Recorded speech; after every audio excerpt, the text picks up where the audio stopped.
Bonjour à tous. Alors, une fois n'est pas coutume, nous allons aujourd'hui parler de téléphone mobile. Oui, nous sommes à un moment où l'énergie est importante et il faut savoir que sans le vouloir et sans utilité, nous gaspillons énormément d'énergie avec nos téléphones mobiles pour rien. Comment? C'est simple. Je suis sûr que vous avez de manière permanente le Wi-Fi, le Bluetooth, les données mobiles, la localisation et peut-être même la luminosité mise à fond sur vos téléphones. Mais est-ce vraiment utile? Nous allons voir ça tout de suite.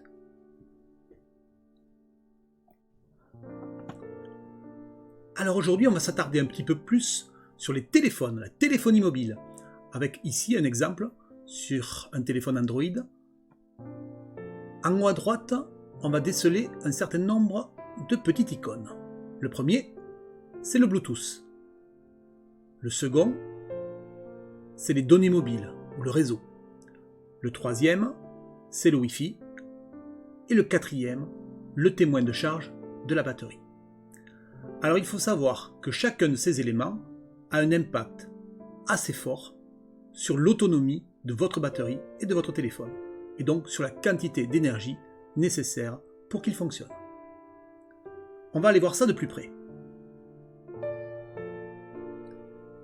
Ici, en bleu, nous voyons que sont activés ces différents symboles. Alors, on va prendre les symboles du fonctionnement le plus proche au fonctionnement le plus éloigné. Alors, les équipements qui utilisent le Bluetooth, ici, sont des équipements qui doivent être à portée du téléphone, on va dire à une distance de 4-5 mètres du téléphone. Alors on va les utiliser essentiellement par exemple dans une voiture, lorsqu'on va avoir besoin du téléphone main libre. On va les utiliser pour envoyer de la musique sur une baffle Bluetooth, lorsqu'on va utiliser un petit clavier ou ce genre d'équipement. Donc théoriquement, si on n'a pas ce type d'équipement à proximité, on peut très bien désactiver le Bluetooth. Alors attention, il y a un petit revers à cette médaille, c'est qu'effectivement si on le désactive, il faut bien penser avant d'entrer dans sa voiture à l'activer de façon à pouvoir avoir le kit main libre. Donc, si vous avez peur d'oublier, effectivement ça peut être embêtant d'avoir le téléphone qui sonne dans la voiture et de ne pas pouvoir répondre avec le kit main libre. Donc dans ce cas effectivement, il vous faudra le laisser activer de manière permanente. Mais dans la mesure du possible, si ça ne vous gêne pas et si ce n'est pas contraignant pour vous, vous pouvez désactiver cette fonctionnalité. Un peu plus loin, c'est le Wi-Fi. Le Wi-Fi, lui, il va intervenir dans toute votre maison. C'est-à-dire qu'en fait, vous allez pouvoir utiliser Internet depuis votre téléphone, n'importe où dans votre maison, tant que vous êtes à une distance raisonnable de votre box Wi-Fi. Donc pareil, ça veut dire qu'en fait, quand vous êtes chez vous, il est important que ce symbole soit activé. Quand vous êtes hors de chez vous, il n'a plus d'utilité puisque vous êtes à une distance trop lointaine de votre box pour que le Wi-Fi puisse fonctionner. Vous pourrez l'activer au cas par cas, si par exemple vous allez dans un McDonald's, si vous allez à la gare, où il y a un Wi-Fi ou quelque chose qui est disponible, mais hormis ce cas de figure, il n'y a pas d'intérêt à conserver le Wi-Fi actif quand vous êtes hors de chez vous. Donc quand vous sortez, vous pouvez aussi désactiver le Wi-Fi et quand vous revenez à la maison, vous pouvez le réactiver. Le troisième, ici, c'est les données mobiles. Alors les données mobiles, elles vous permettent d'avoir accès à Internet depuis n'importe où. Donc il va être intéressant en fait de les utiliser, surtout quand vous sortez de chez vous. Puisque je rappelle qu'en fait tout ce qui est Wi-Fi chez vous est totalement gratuit. Tout ce qui est utilisation des données mobiles va être lié à votre abonnement. Donc ça va prendre des données sur votre abonnement data.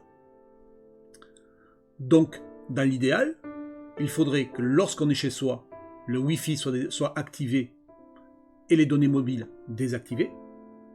Et quand on sort de chez soi, il faudrait activer les données mobiles et désactiver le Wi-Fi. Alors quand je dis activer les données mobiles, pas forcément. C'est uniquement si on a besoin d'un accès Internet. Si vous n'utilisez pas d'accès Internet ou si vous les utilisez au cas par cas pour aller faire une recherche Internet ou ce genre de choses, dans ce cas, vous activez les données mobiles uniquement au besoin. Si par contre vous avez besoin d'être joint par des applications de type Zoom, ou du Facebook, ou etc., dans ce cas, effectivement, il sera nécessaire que les données mobiles soient activées de manière permanente. Donc là, par exemple, je suis chez moi, je peux désactiver les données mobiles.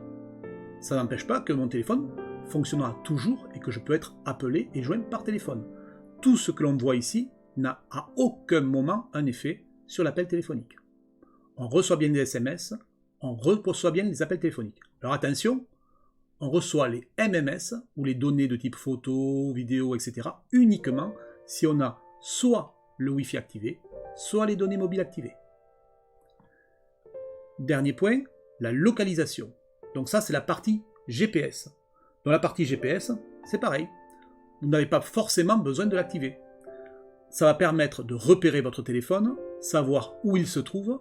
Ça peut être intéressant si par exemple vous le perdez et si vous avez activé la localisation, vous aurez la possibilité de rechercher votre téléphone par localisation. Certaines applications vont demander à ce qu'il soit activé, mais de manière générale, il n'est pas forcément utile de l'avoir activé.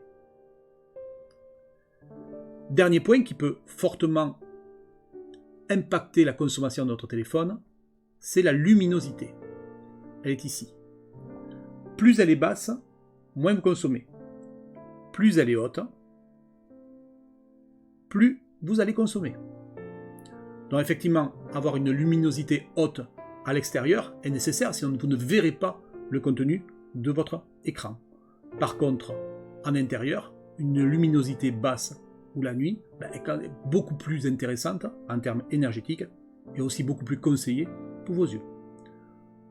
Donc voilà, un certain nombre d'actions peuvent permettre de réduire jusqu'à 1/3 l'impact de vos applications sur les batteries.